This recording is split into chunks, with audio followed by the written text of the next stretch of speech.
The Korean War back in the 50s, we haven't seen this type of ramping up of rhetoric or military moves in the region of the world, and that is the Korean Peninsula. Now, Russia has started to move troops to its border with North Korea.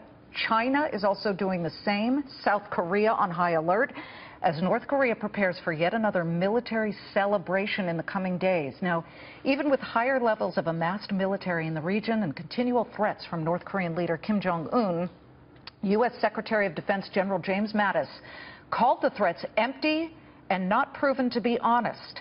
But here's what General Keith Alexander, who used to head the National Security Agency, said to me last Friday when I pushed him on the issue of a potential strike from North Korea. Do you believe Kim Jong-un when he says he'll do a preemptive strike?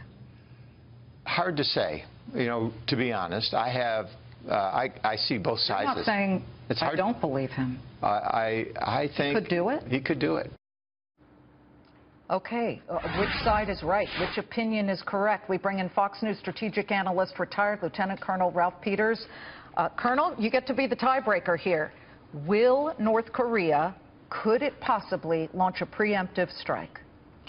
Well, Liz, actually, both General Mattis and General Alexander are correct. They were saying different things. General Mattis was saying that the threats against our homeland, that Kim Jong-un is going to envelop the United States in a hellfire, that's not true. He can't do that. What General Alexander was talking about was a preemptive strike on our bases in South Korea, perhaps even Japan, and on South Korea itself. So the unpredictability of the North Koreans means that certainly Kim Jong-un could, not on a moment's notice, it requires some preparation, we'd see the indicators, but he could move to do something very rash, but he can't yet hurt the United States of America. The answer to this question might be completely different than perhaps the answer you might have given a week ago, but what keeps you up at night, Russia or North Korea? I sleep well every single night. Liz, I don't want to engage in hyperbole. I think we're in good hands. I really trust General Mattis, and it appears, I mean, he's got a reputation as being the president's favorite among the cabinet members, and we hope that's so. General Mattis is very cool-headed. If he sees the indications building that there may be an imminent strike from North Korea on our bases in South Korea or in Japan or anything, he will do his best to hit first, hit preemptively, and hit very, very hard. But he would prefer, I'm sure, to give China one last chance to live up to their promises to help us with North Korea. Now, Liz, as for the Russians, they're not even in the game. They're just trying to show they're still players.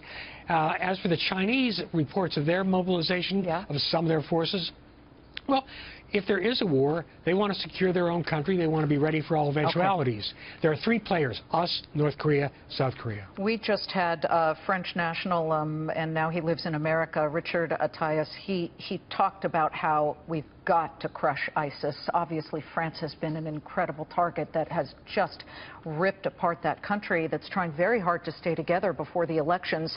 Let's not forget the Middle East. Secretary of Defense Mattis is in Israel, and he just met with Netanyahu this morning, and clearly the Middle East remains a very, very hot area of problems. So, you know, what next there? And Syria and the Israelis are concerned too. We can take down that. Yeah, there you go. Well, what's really happening is that General Mattis, and by extension President Trump, they are rebuilding a strategy.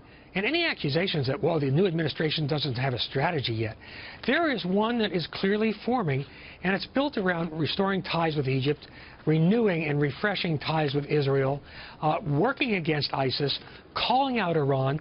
I see real coherence, and so although I'm perfectly willing to criticize President Trump when he deserves it, given that Obama never had a strategy in 8 years, the fact that it's not fully mature after 3 months is, I mean, it's just unfair to charge him. So. And as for your French guest, he's wrong about one thing. We do have to destroy ISIS, of course we do. That will not stop Islamist terror. Islamist terror, the Middle East is so civilizationally degenerate, so broken. This time, it really is. Yeah, we're going to be in our graves before this boogeyman of Islamist terror goes away. It's true. Hate to say it. Ralph Peters, thank you very much. Good to see you. Thank you, Liz. Close